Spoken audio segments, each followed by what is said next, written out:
बिस्मिल्लाहिर्रहमानिर्रहीम, अस्सलाम वालेकुम रहमतुल्लाहि व बरकातहू। सो स्टील डिटेलिंग के बारे में आज हम बात करेंगे। स्टील डिटेलिंग आप एज वाल का मतलब आप टू वॉल्स का मतलब ये है कि यहाँ से एक दीवार आ रहा है और एक इधर से आ रहा है और इन दोनों का एक जॉइनिंग पॉइंट है। अच्छा, जब भी आप लोगों के नॉर्मल रिटेनिंग स्ट्रक्चर्स बनते हैं उनमें भी इंपॉर्टेंस होती है, लेकिन जब बात आती है वाटर रिटेनिंग स्ट्रक्चर्स की, जिसमें अंडरग्राउंड वाटर टैंक्स आते हैं, ओवरहेड वाटर टैंक्स आते हैं या फिर स्विमिंग पूल्स आते हैं, वहाँ पर इस एज की बहुत ज़्यादा इंपॉर्टेंस है।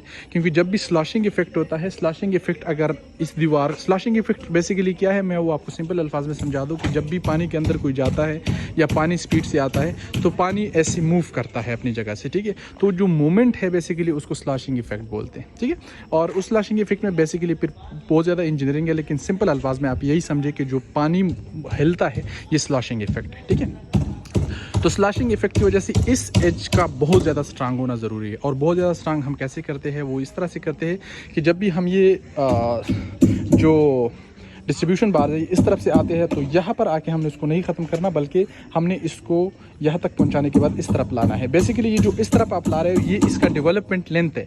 और यहाँ पर हमने जब डेवलपमेंट लेंथ दे दी तो उसका ये फ़ायदा होता है कि ये जो एज है ये आपका बिल्कुल 100% सेफ़ हो गया और इसकी क्रैक होने की या टूटने की कोई चांसेस नहीं होती। तो जब भी आप लोग डिटेलिंग करते हैं वाटर रिटेनिंग स्ट्रक्चर्स में एजेस की, उसकी बहुत ज़्यादा इंपॉर्टेंस होती है। स्पेसिफिकली अर्थक्वेक्स जब आ जाते हैं और ये हिल जाता है तो उस वक्त आपको स्लॉशिंग इफेक्ट का सामना करना पड़ता है, स्ट्रक्चर को स्लॉशिंग इफेक्ट का सामना करना पड़ता है और वो उसको रिटेन कर लेता है।